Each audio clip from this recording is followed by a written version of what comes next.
De modo que hay profundidades de Satanás. Y claro, son los satanistas los que se meten en la mayor profundidad de Satanás.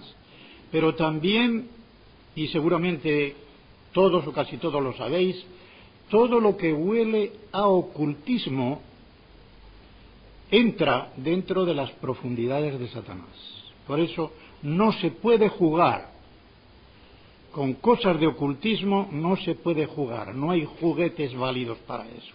Uno llega a meterse en las profundidades de Satanás y, naturalmente, si es creyente, saldrá, Dios lo sacará. Pero si no, es muy difícil de alcanzar a uno que ha llegado a esas profundidades. Nosotros vamos a las profundidades de Dios.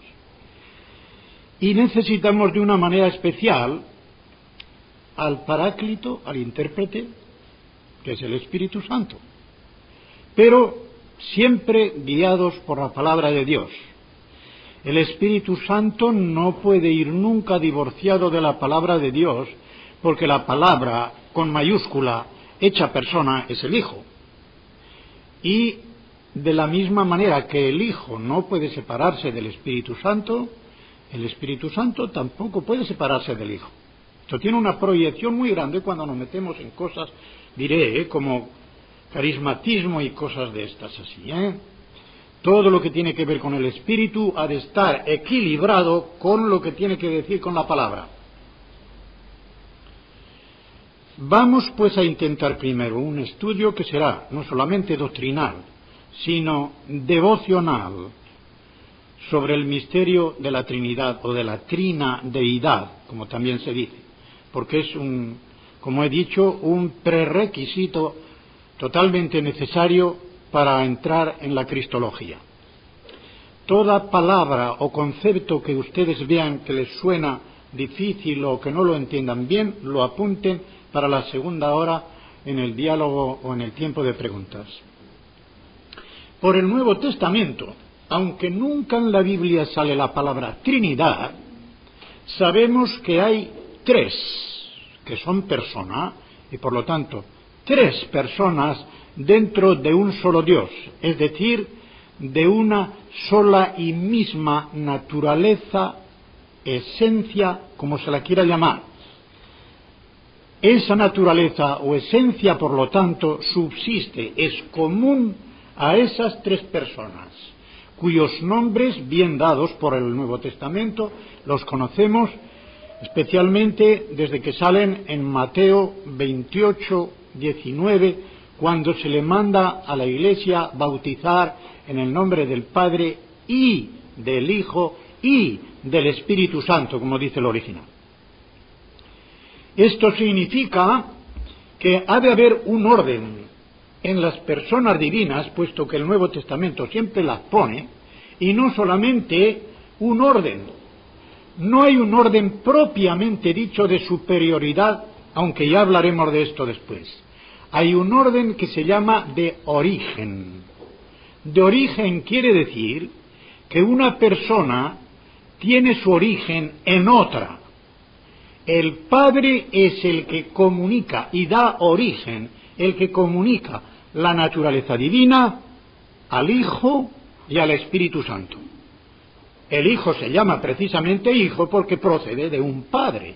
El Padre le comunica todo lo que tiene y todo lo que es, excepto el ser Padre.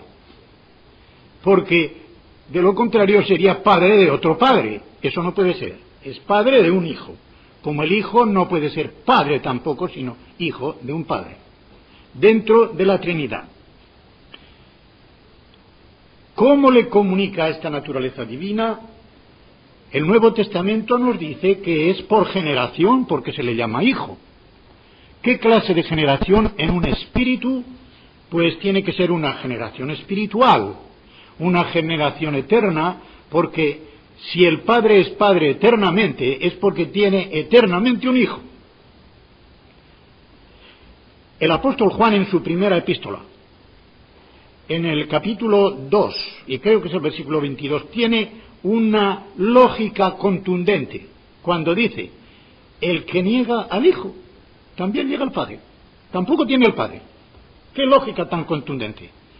Si hay un hijo es porque hay un padre. De modo que si en Dios hay un padre que es eterno, hay un hijo, ese hijo también es eterno. Claro, no nos vamos a meter aquí con la temática de la primera epístola de Juan, que es preciosa. Algún día quizá lo podamos hacer. Nuestra mente limitada no puede comprender qué clase de generación puede ser esta, pero sí, es una generación espiritual y eterna. También significa que el Padre, junto con el Hijo, dan origen al Espíritu Santo. El Espíritu Santo no procede del Padre por la vía de la generación, es decir, no es otro hijo.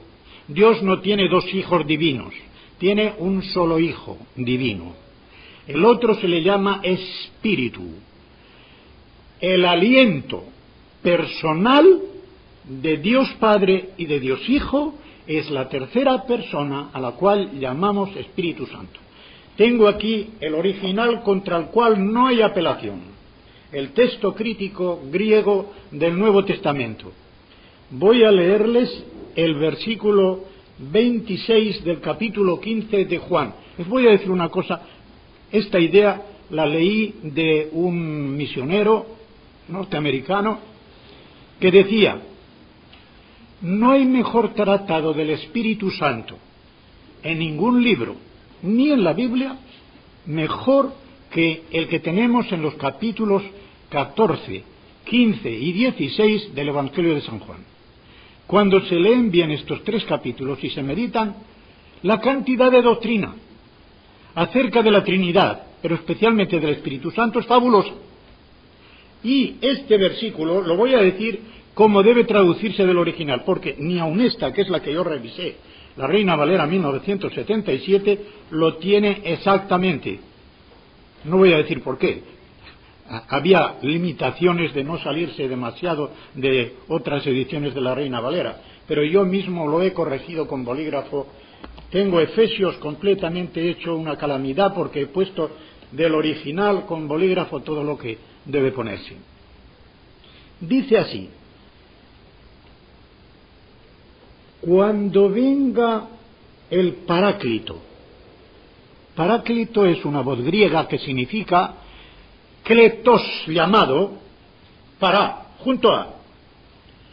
Una persona que es llamada para que venga junto a uno para muchas cosas.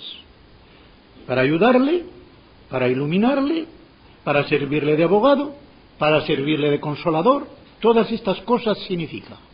Porque paráclesis también significa consolación, ayuda, abogacía, todo esto. Al mismo Señor Jesucristo se le llama abogado en 1 de Juan 2:2.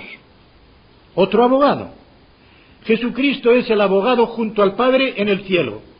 El Espíritu Santo es el abogado del Padre junto a nosotros. Tenemos un abogado en el cielo y otro en la tierra. El Espíritu Santo, que está junto a nosotros y dentro de nosotros, es nuestro Paráclito. Cuidado, porque les voy a decir una cosa.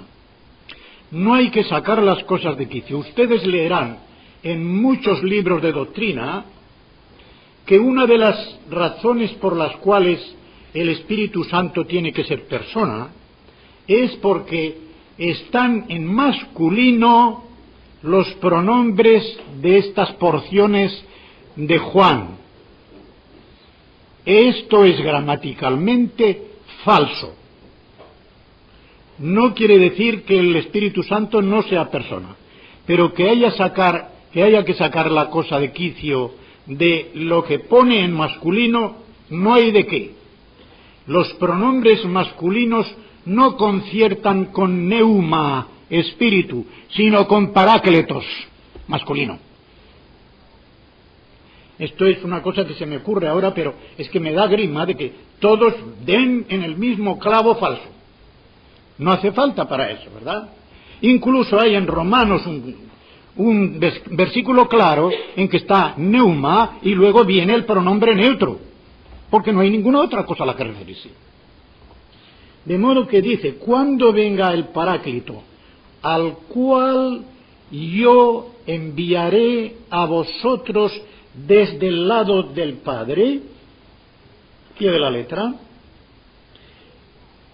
el espíritu de la verdad, no el espíritu de verdad, está con artículo, el espíritu de la verdad, el cual procede del lado del Padre, Él dará testimonio acerca de mí, mas también vosotros daréis testimonio, pues estáis conmigo desde el principio. Esto es lo que dice el original. De modo que el Espíritu Santo, se ve claramente aquí, no es engendrado por el Padre, sino que procede. El verbo griego significa salir de alguna parte y tirar hacia adelante. Este es el significado del verbo griego. Salir de alguna parte y tirar hacia adelante. Proceder es lo mismo. Pro significa hacia adelante, del latín, y cedo, marchar. Y el correlativo de procedo es produco, producir. Producir de parte de la gente es el que adelante saca algo. De modo que el Padre es el que produce, en este sentido, no de crear ni de hacer, sino produce, saca hacia adelante el Espíritu, y el Espíritu Santo procede del Padre y del Hijo. Por eso dice, junto del Padre, al cual os enviaré. Es que el Hijo no podría enviar al Espíritu Santo si el Espíritu Santo no procediera también del Hijo. Porque las misiones, como suele llamarse técnicamente en teología, suponen una procedencia. Si el Espíritu Santo es enviado por el Hijo, lo mismo que por el Padre, es que procede del Hijo tanto como del Padre, ni más ni menos. De modo que aunque el texto sagrado no diga directamente que el Espíritu Santo procede del Hijo, al decir que el Hijo lo enviará y que procede del lado del Padre, como el Hijo está al lado del Padre, pues procede de los dos. Así que del Espíritu no se dice que sea engendrado, porque ya no sería Cristo el unigénito, sino que procede del Padre. La vida divina que tiene su origen en el Padre y se comunica a las dos personas, el Hijo y el Espíritu Santo, tiene, por ser una vida, un movimiento de recirculación. El Hijo procede del Padre, pero está continuamente cara al Padre. Esto es lo que significa el primer versículo del Evangelio de San Juan. En el principio era el Verbo estaba cara a cara al Padre. Esto es lo que significa allí la preposición pros. Curiosamente es una preposición de movimiento con un verbo de estado. Era o estaba en movimiento hacia el Padre, como una especie de corriente continua que va del Padre al Hijo y del Hijo al Padre. Y de la misma manera con el Espíritu Santo. Esa corriente del Padre y del Hijo al Espíritu Santo, y del Espíritu Santo vuelve al Padre y al Hijo. Esto se expresa especialmente en el Evangelio, y más aún en el Evangelio de San Juan, con algo que es muy digno de tenerse en cuenta. En los Evangelios ustedes verán que el Padre glorifica al Hijo. El Hijo nunca se glorifica a sí mismo, sino que glorifica al Padre. Y el Espíritu Santo nunca se glorifica a sí mismo, sino que glorifica al Hijo. Cada persona glorifica a la otra. ¿Por qué? Porque en Dios la generosidad, o por decirlo de otra manera, el altruismo es absoluto, infinito. Ninguna de las tres personas puede tener ni un átomo de egoísmo. Y Dios en totalidad de las tres personas no puede tener ni un átomo de egoísmo, por muchas razones. Primeramente es infinitamente rico. Segundamente es infinitamente amoroso y generoso. Está para darse. Y de esta manera es el modelo de cada uno de los creyentes que han de aspirar a imitar a Dios dándose y sirviendo, en vez de buscar su propio bien, su propia comodidad, el que le sirvan los demás. Hermanos, esto tiene una prolongación tremenda ya desde el principio al estudiar la Trinidad. Pues bien, los escritores griegos llamaron a esta recirculación de la vida divina pericóresis, que significa el ir dando vueltas, el ir en derredor. Peri significa en derredor, en griego, y córesis, de ahí viene también coro y danza, ir como saltando para dar más expresión a lo que es la vida divina, como algo de movimiento. Y los latinos, que en realidad, o sea, los del oeste, los teólogos del oeste, al contrario que los del este, les voy a decir que quienes mejor conservaron la tradición de esta doctrina de la Trinidad no fueron los teólogos occidentales, sino los del Oriente. Los griegos, los orientales, conservaron esto mucho mejor, y la doctrina de la Trinidad. Lo llamaron pericóresis, vuelta alrededor. Los otros lo llamaron circumincesión en latín. No circuncisión, cuidado. Circumincesión. Pericóresis significa circumincesión. Ir en procesión o ir dando vueltas alrededor, dando. Circumincesión significa estar sentados alrededor. O sea que los teólogos occidentales veían a las personas divinas surgiendo de la naturaleza divina, las tres, y sentadas en tres sillitas, mirándose la una a la otra. Circumincesión. Este movimiento es el que mantiene viva la comunión entre las tres personas divinas. Y tenemos, por ejemplo, en Juan 10:30, cuando leemos yo y el Padre somos uno, ahí hay una unidad de naturaleza porque uno está neutro. Si quisiera decir somos una sola persona, el pronombre estaría en masculino. Las personas están en masculino. Al menos las personas masculinas, claro. Están en masculino. Allí uno está en neutro, lo cual quiere decir que no se refiere a personas sino a naturaleza. Yo y el Padre, dos personas, somos en plural un solo ser. Esto es lo que quiere decir. Un solo ser divino. No una persona, sino un solo ser divino. En 14:10, por ejemplo, este es un versículo muy interesante porque es después que le dice a Felipe, pero Felipe, tanto tiempo llevo contigo y todavía no me conoces. El que me ha visto a mí ha visto al Padre. Y dice, ¿por qué? ¿No crees que yo estoy en el Padre y que el Padre está en mí? Qué precioso. El Padre está dentro del Hijo y el Hijo está dentro del Padre. Ahí tenemos la circuncisión o la pericorsis. El Padre está dentro del Hijo porque todo lo que tiene el Hijo lo tiene el Padre. De modo que tiene que estar allí. Todo lo que tiene el Padre, menos la paternidad, tiene que estar allí, dentro del Hijo. Y todo lo que tiene el Hijo, menos la filiación, tiene que estar también dentro del Padre. De modo que el Padre está en el Hijo y el Hijo está en el Padre.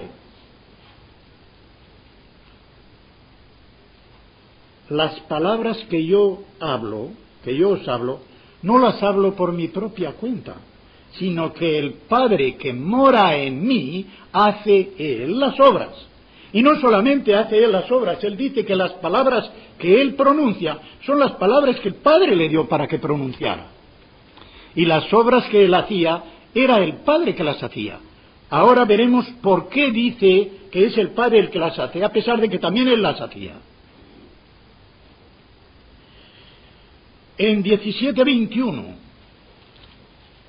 famosísimo versículo, sobre todo para los ecumenistas, estoy completamente convencido de que lo sacan de contexto. Para que todos sean uno, está hablando Jesucristo al Padre, para que todos sean uno, una misma cosa, igual que en 10:30, como tú, oh Padre, en mí y yo en ti, otra vez, que también ellos sean uno en nosotros. ¿Hasta dónde puede llegar la intimidad del creyente con las personas de la trinadeidad, que pueda decirse de nosotros que estamos en el Padre y en el Hijo, de la misma manera que el Padre está en el Hijo y el Hijo está en el Padre? No cabe ya cosa más grandiosa. El 23, yo en ellos y tú en mí, para que sean perfectos hacia la unidad, dice el griego, hacia la unidad. O sea, es un movimiento constante hacia la unidad que no se consigue en perfección hasta que no hemos terminado la carrera por esta vida. Para que el mundo conozca que tú me enviaste y que los has amado a ellos como también a mí me has amado. Este es el testimonio. El testimonio delante del mundo es que demostremos que hay un amor que se extiende horizontalmente, porque viene verticalmente. Se extiende horizontalmente a los hermanos porque todos somos hijos de un mismo Padre. Y por lo tanto es de ese mismo Padre de donde viene esa unidad. El Padre en el Hijo y el Hijo en el Padre, de la misma manera nosotros en el Hijo y en el Padre. Cuando en la primera epístola el apóstol Juan comienza diciendo sobre el verbo de vida, dice para que también vosotros tengáis comunión con nosotros de la misma manera que nosotros tenemos comunión con el Padre y con el Hijo. Nuestra comunión es con el Padre y con el Hijo. Y os hablamos esto, además dice, para que vuestro gozo sea completo. También el versículo 26. Estoy en el capítulo 17.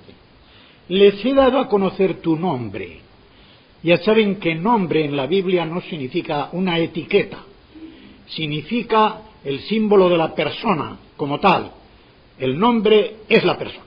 Para los judíos, para los hebreos, el nombre es la persona. Les ha dado a conocer tu nombre. El Hijo nos dio a conocer al Padre. Nos hizo la exégesis del Padre. Eso dice el original en Juan 1:18, exegesato. Nos hizo la exégesis del Padre. Les he dado a conocer tu nombre y lo daré a conocer aún, como diciendo, no he terminado todavía, para que el amor con que me has amado esté en ellos y yo en ellos.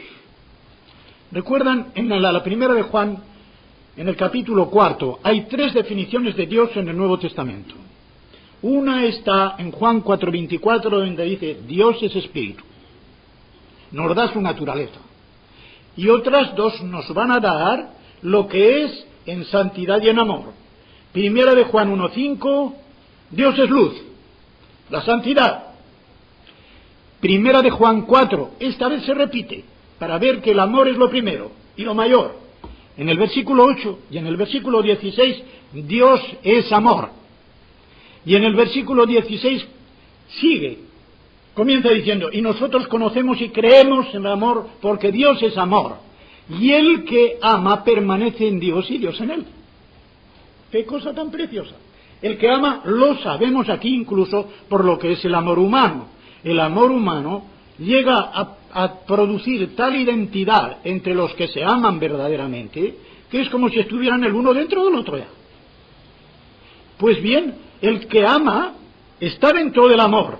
Y como Dios es amor, tiene que estar dentro de Dios. Y Dios naturalmente está dentro de él. Podremos decir que Dios y yo, si permanecemos en el amor, somos transformados en la misma meta.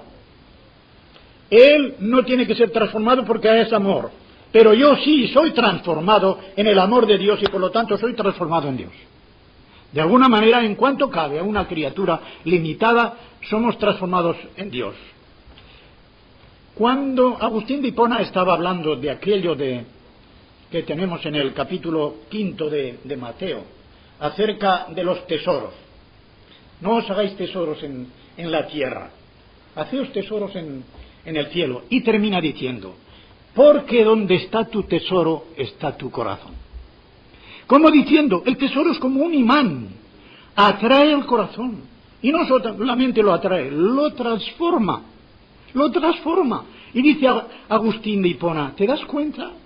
Te vas a quedar transformado en aquello que amas. Amas tierra, te convertirás en tierra. Amas dinero, tu corazón va a ser dinero. Amas el cielo, te convertirás en cielo. Amas a Dios, y se queda mirando y dice, me atreveré a decirlo, te convertirás en Dios. En Dios con minúscula. Hijos de Dios, porque somos participantes de su naturaleza, pero al fin y al cabo, como dioses. Como dioses. Dios es con minúscula, porque somos hijos del Dios con mayúscula. Así que se extiende a nosotros los que a nivel limitado de criaturas tenemos comunión en la misma naturaleza divina. Esto está en 2 de Pedro 1:4, Lo de tener comunión, no ser partícipes, ya lo expliqué ayer. Ser partícipes es tomar cada uno una parte. El original dice allí tener comunión en la naturaleza divina. Y así amamos a Jesús, que es el Hijo, guardamos su palabra, o debemos guardarla, Juan 14:23.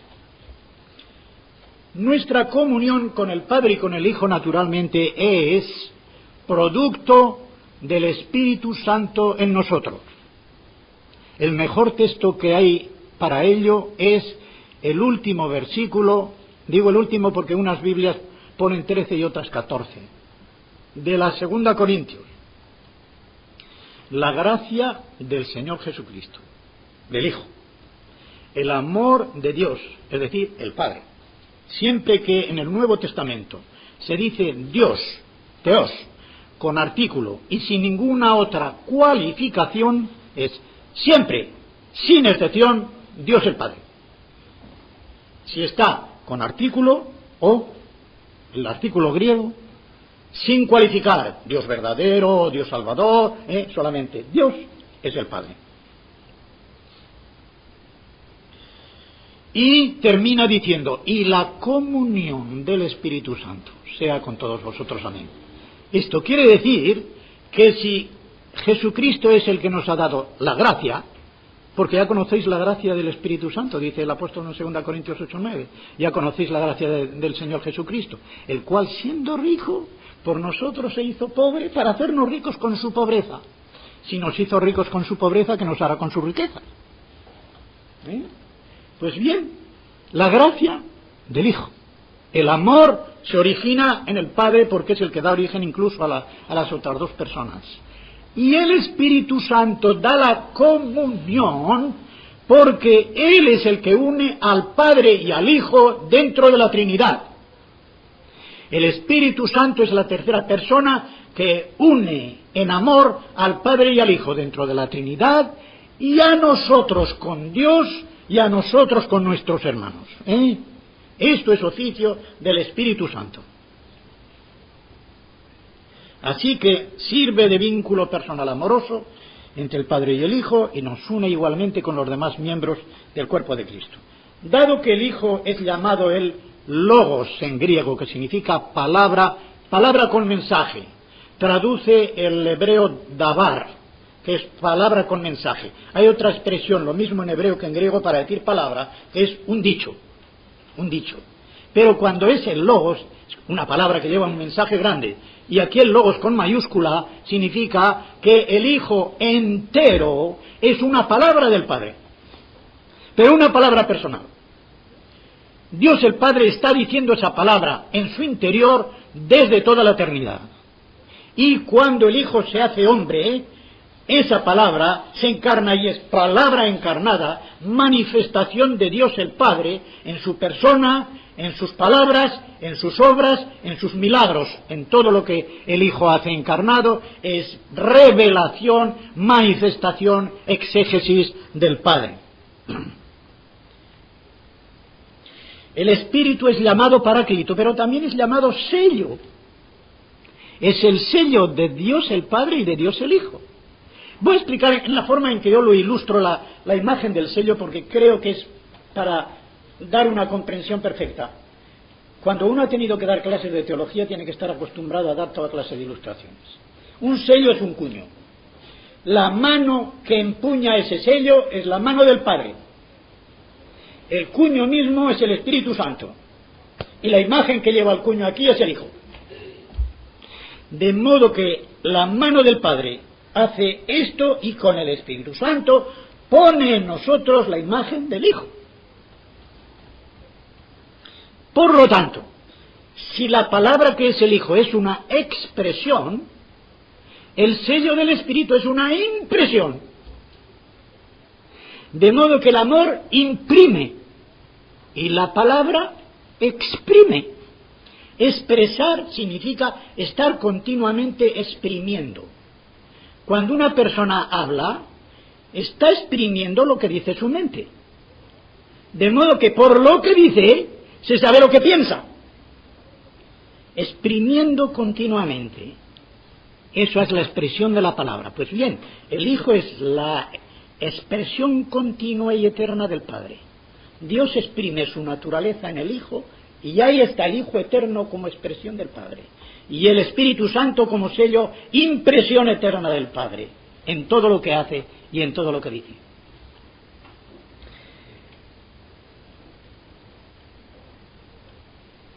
Una de las razones por las cuales sabemos que el Espíritu Santo procede del Hijo también es porque en el Nuevo Testamento se le llama a veces Espíritu de Jesús. Al hablar de la libertad, recuerden que 2 Corintios 3:17 es un versículo muy bueno porque dice: donde está el Espíritu de Dios hay libertad. Y dice que el Espíritu es el Señor. El Señor, Kyrios, es el Espíritu, Pneuma. Quiere decir que el Espíritu Santo entra dentro de la misma naturaleza que tiene el Señor Jesucristo, el Kyrios, aun siendo una persona distinta de Él, pero que ha llegado a ser una compenetración tan grande que aparece como si se identificaran. ¿Recuerdan lo que dice el apóstol Pablo en 1 Corintios 6, cuando está hablando de no unirse con prostitutas? Porque el que dice se hace un mismo cuerpo con ella. Y cita nada menos que de Génesis de la institución del matrimonio. No porque sea un matrimonio, sino porque hay una unión carnal también. Y añade: pero el que se une al Señor se hace un solo espíritu con Él. ¡Qué precioso! De modo que la carne une carne, pero el espíritu une espíritu. Y la carne, por mucho que una, no puede nunca identificar porque es materia. Pero el espíritu, por no ser materia, puede identificar completamente. Como alguien ha dicho, dos estrellas que están próximas no se unen por sus masas, sino por sus luces. Parecen una sola luz, aunque sean dos estrellas. Se unen por la luz, no por la masa. Igual pasa, el que se une al Señor se une en espíritu y se hace como un solo espíritu con Él. La unión en la carne es una unión carnal, no pasa de ahí.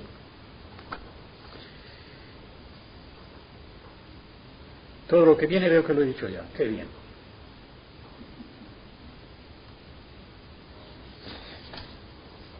Ya puedo saltarme todo este todo. Si observamos Lucas 24, tanto el versículo 32 como en el 45, y Hechos 2:33, podemos ver que en su vaciamiento, efectivamente, el Hijo había renunciado al uso independiente de sus atributos divinos. En ese uso independiente entraba incluso el de comunicar el Espíritu Santo a los hombres. Ven ahora una razón principal por qué, mientras el Señor Jesucristo estaba de este lado de la tumba, de este lado de la cruz, no comunicaba el Espíritu Santo, porque el comunicar el Espíritu Santo era un atributo divino y él había renunciado al uso independiente de los atributos divinos. Pueden ver que él no comunicaba el Espíritu Santo, pero cuando comunica el Espíritu Santo es inmediatamente después de resucitado y glorioso. En Juan 20, cuando les dice: os doy el Espíritu Santo, cuando les da el Espíritu Santo a los apóstoles, para que ellos puedan actuar con ese Espíritu Santo en forma eclesial, porque lo que dice después, aquellos cuyos pecados perdonareis quedarán perdonados, aquellos cuyos pecados retuviereis quedarán retenidos, no tiene nada que ver con el sacramento de la penitencia como lo aplican los católicos. Es simplemente una cuestión de cerrar y abrir, en sentido de cerrar o abrir el camino de la vida por la proclamación del Evangelio, y algo también más, y también el de la disciplina eclesiástica en poner fuera de comunión o admitir a comunión. De lo contrario, los verbos griegos que hay allí se quedarían un poquito cortos. El verbo krateite, retener, no se aplica bien a la predicación del Evangelio, en cambio sí se aplica bien a la disciplina eclesiástica. Así que, en cuanto a la subordinación del Jesús ya exaltado al Padre, no estará de más tener en cuenta lo que a este respecto dice ese teólogo que he citado.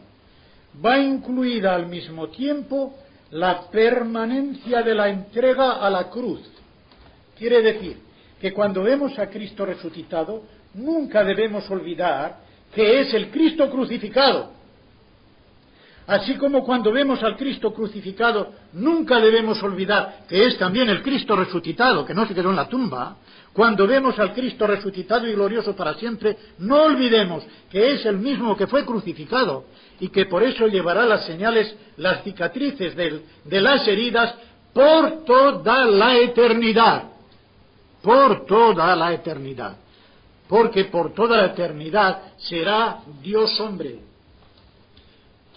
Al que le diga, porque hay quienes lo dicen, dentro de evangélicos y fundamentalistas. No. Si Jesucristo, cuando llegue a aquel momento, se despojará de la humanidad y será solamente Dios. Ahora yo los enfrento con Apocalipsis en el último capítulo, 22. ¿De dónde sale el río de agua limpia? Del trono de Dios y de quién más, y del Cordero. ¿El Cordero es Dios o es hombre? Jesucristo es Cordero en cuanto hombre, no en cuanto Dios. Y Cordero sacrificado. Por toda la eternidad, de ese trono de Dios y del Cordero sale el agua viva que es el Espíritu Santo como surtidor y que llena de vida al cielo para que nunca se acabe la vida inmortal de los que estén allí. De modo que no cabe ninguna duda de que Jesucristo no se despojará jamás de su humanidad. Por tanto, cabría, dice, desarrollar toda una teología de la Trinidad desde la idea de la cruz prolongada hacia la escatología, o lo que es lo mismo, entendida desde la escatología, desde el plan de Dios acerca de la consumación y viceversa. Solo es posible formular una doctrina de la Trinidad desde la meta escatológica de la huiocesía, que significa adopción de hijos. Si se tiene en cuenta la cruz, es decir, la realización más radical del amor de Dios. Es precioso lo que dice este hombre, es un teólogo católico. Y dice él, mire Romanos 8, 31 al 39, todo aquello de quién nos separará, etcétera, etcétera, del amor de Dios que es en Cristo Jesús. Así como Romanos 5, del 8 al 11. El amor de Dios, la esperanza no avergüenza, porque el amor de Dios ha sido derramado, qué bonito, porque es el aceite. El aceite es el símbolo del Espíritu Santo, y el aceite se derrama, el Espíritu Santo, con su amor ha sido derramado dentro de nuestros corazones por medio del Espíritu Santo que nos ha sido regalado, nos ha sido dado. Qué fabuloso. Y ya todo lo que sigue después, ¿verdad? De que cuando éramos enemigos, tal.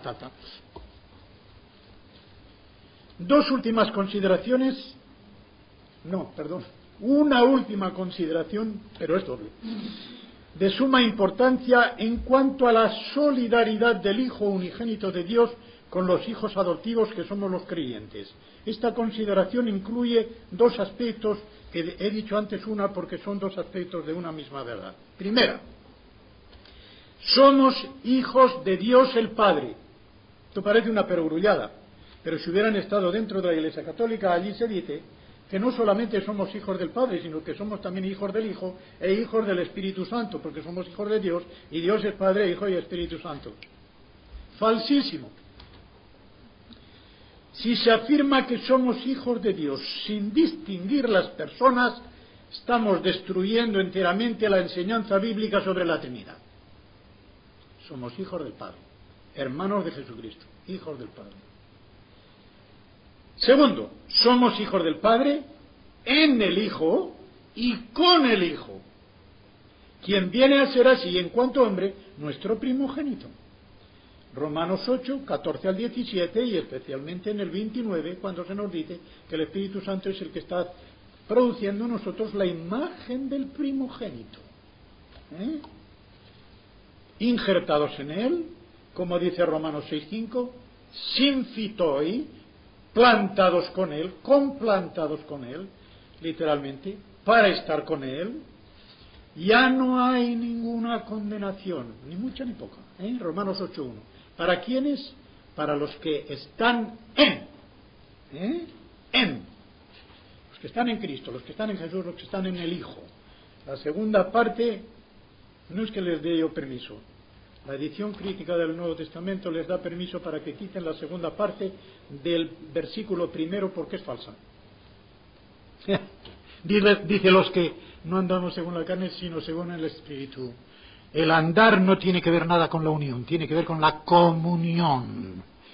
La justificación con la unión, la santificación con la comunión. Eso está pegadito ahí del versículo 4, donde se habla no de la justicia imputada, sino de la justicia cumplida. Para que se cumpla en nosotros la justicia de los que no andamos según la carne, sino que andamos según el Espíritu. ¿Se dan cuenta? Como un detallito de estos puede trastornar toda una doctrina. De modo que así viene a ser para estar en Él y andar en Él. Colosenses 2 y 6. Colosenses 2 en el versículo 6 dice: de la misma manera que recibisteis al Señor Jesucristo, andad en Él. ¿Cómo recibimos al Señor Jesucristo? Por fe. ¿Cómo se anda en el Señor Jesucristo? Por fe. Pero andar, Él es el camino que anda. ¿Han visto ustedes algún camino que ande? Pues es un camino que anda. Por eso andar en Jesús es progresar y a la vez estar en el camino. Es un camino que anda porque Él dijo en 14:6 de Juan, dijo: yo soy el camino. Pero en el versículo 2 dijo: yo me voy. De modo que si es un camino que se va, es un camino que anda. Así que estando en Él y andando en Él, andamos en un camino que anda. El ejemplo que yo les pongo, el ejemplo que yo les pongo es las escaleras metálicas automáticas del metro. En Londres, por ejemplo, en algunos metros, es tremenda la distancia que tiene que andar uno de una estación a otra. Pero uno se pone en la escala automática y no tiene que andar, la escala se lo lleva. Es un camino que anda. Pues es igual. Si uno está en el Señor Jesucristo bien agarrado, bien firme, Él se encargará de que nosotros vayamos a donde Él va. No hay que avanzar por su propia decisión. El creyente que quiere hacer sus propios pasos se sale del camino. Pero si está firmemente afianzado en Cristo, con Él irá a donde Cristo va. Para eso tomó Él nuestra naturaleza. Esta solidaridad con nosotros era necesaria para que Cristo pudiese actuar como nuestro sustituto. Por eso, Isaías 53:5, este versículo que lo he tratado con un rabino judío, porque la palabra que hay allí en 5 y que dice: por sus llagas, al pie de la letra, hubo curación para nosotros, dice el hebreo. El vocablo por sus llagas puede significar también por su compañerismo. Es la misma palabra para decir azotaina en hebreo que para decir compañerismo. Y es verdad, solo por sus llagas Cristo no nos redimió, si no nos hubiera amado y se hubiera solidarizado con nosotros, como se nos dice en Hebreos 2:14. Y porque los hermanos participaron de carne y sangre, también Él participó de lo mismo para poder así destruir las obras del diablo, etc. En la conferencia cuarta veremos un poquito más de esto. Y hermanos, iba a decir, ya les he dado la lata, no ponga esto allí.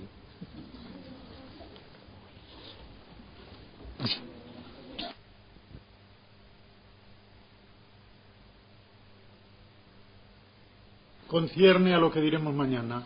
Mejor es no moverla. Voy a decir cuál. Si Jesucristo, el Hijo de Dios, es el Logos, la palabra, podríamos decir lo mismo de la palabra del Señor. 2 Tesalonicenses 3:1. Esta viene mañana, porque es Jesucristo el revelador del Padre. Y allí hablaré de la distinción que hay entre la palabra con mayúscula, que es el Logos personal, y la palabra inspirada por Dios en la Biblia, Las otras dos sí que son de hoy.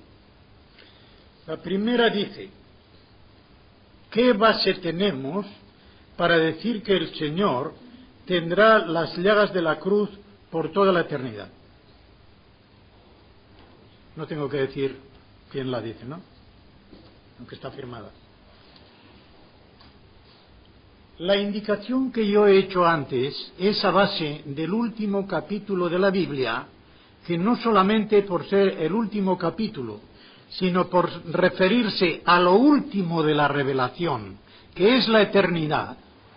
Saben que los capítulos 21 y 22 de Apocalipsis tienen que ver con la eternidad. El capítulo 20 nos ha traído el juicio delante del trono blanco y allí se acabó ya la dispersión de unos para un lado y otros para otro para siempre.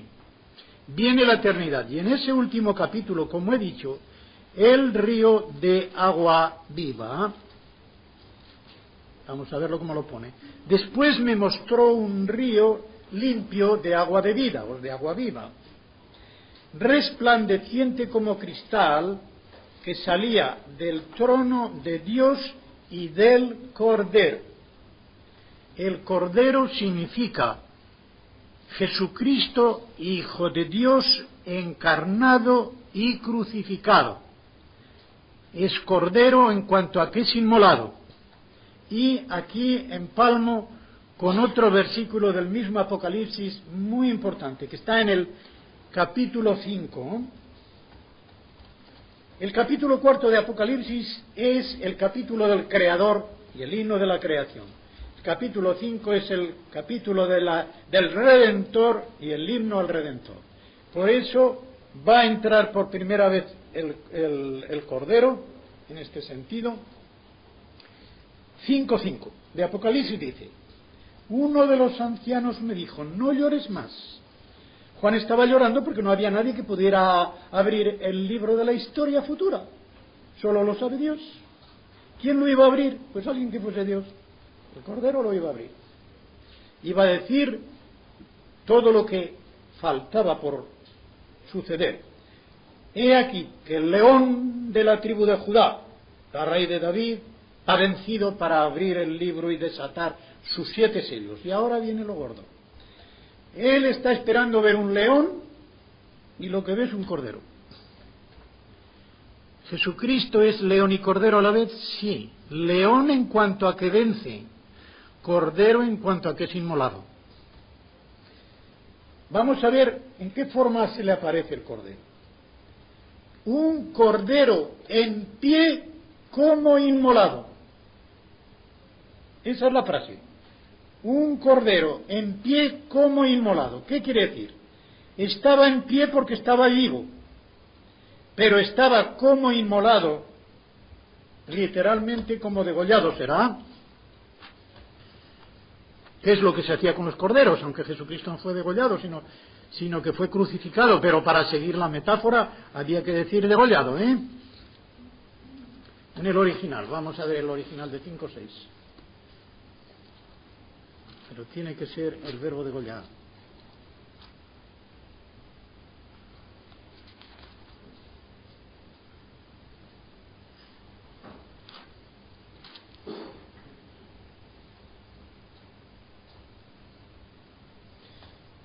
Esphagmenon, degollado. Esphagmenon, esto es muy interesante porque me da la oportunidad de responder todavía mejor a la pregunta. Esphagmenon es el verbo degollar, pero está en participio de pretérito perfecto. Eso se conoce por el acento menon en la E y por la E que lleva adelante, que es lo que se llama aumento, que solo se da en el aoristo y en el pretérito perfecto.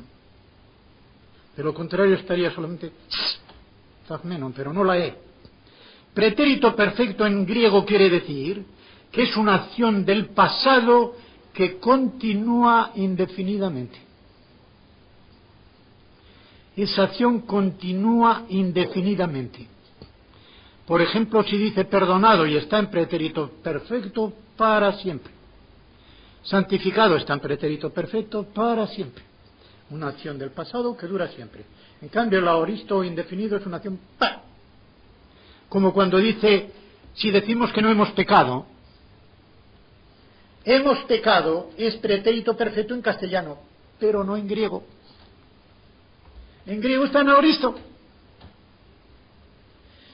En cambio, continuar pecando está en presente. Y haber pecado y continuar, pretérito perfecto. Un poquito de gramática y nos da todo. De pie como inmolado. Por eso en el capítulo 1, cuando aparece por primera vez Jesucristo, aquella aparición a Juan, dice, yo soy el que estoy vivo y estuve muerto. Fíjense, estuve aoristo muerto, pero estoy continuamente vivo. De modo que está en pie, pero inmolado, quiere decir llevando las señales de la inmolación. En cuanto a cordero degollado, pero como sabemos que fue crucificado, las señales de la inmolación no es el degüello, sino las señales que hay en las manos y en los pies. Y como la carne y la sangre no entran en el cielo, puede haber unas cicatrices muy hondas que no estén sangrando, porque ya no llevaba sangre. De modo que cicatrices profundas, lo mismo en las manos que en los pies y en el costado sin sangrar, porque aun siendo vivo es un cuerpo que no tiene sangre, ni la necesita.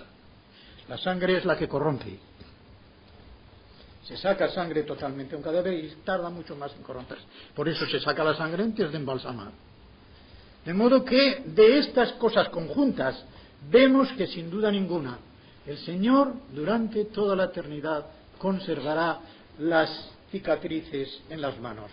Y tiene esto un significado práctico que no quiero dejarlo devocionalmente.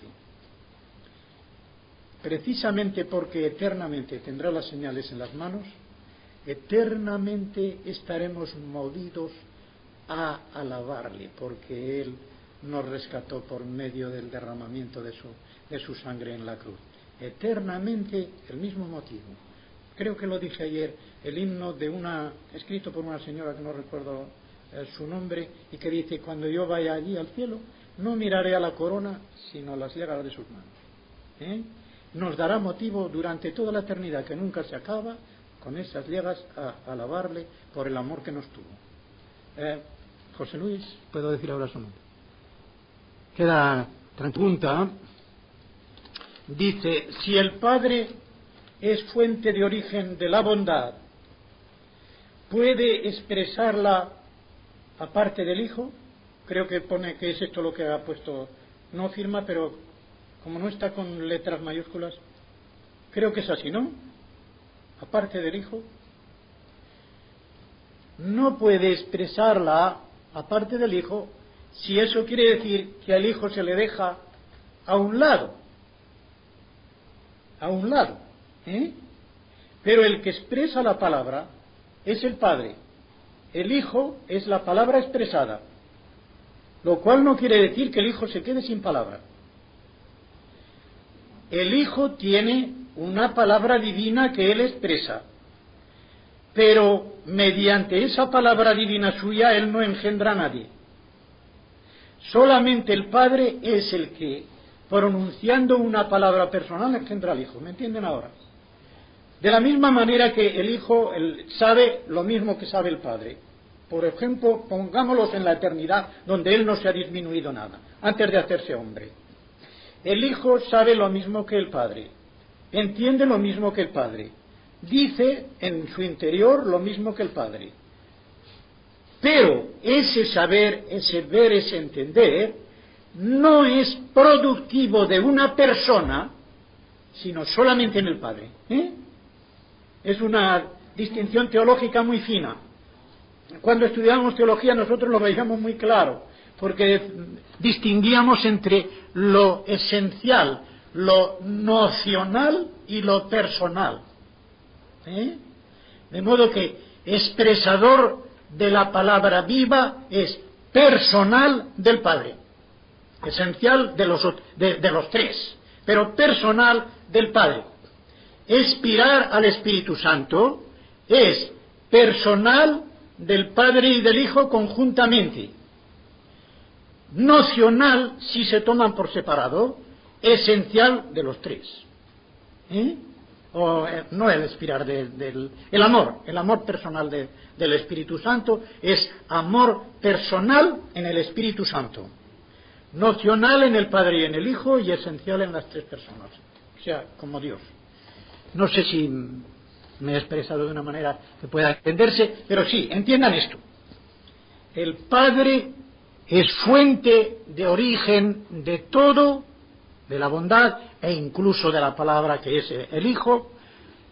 Es fuente de todo en cuanto a que es el principio sin principio y por lo tanto el origen primero de todo lo que hay, en la Trinidad y fuera de ella, en el mundo.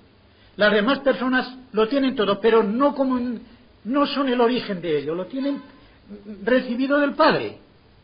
Recibido del Padre, aunque esto no es ninguna inferioridad en el sentido de que si el Padre no lo comunicara dejaría de existir, es algo que es compulsivo para su naturaleza de Padre el darlo, de modo que él se queda tan obligado, diríamos, como los demás en recibirlo.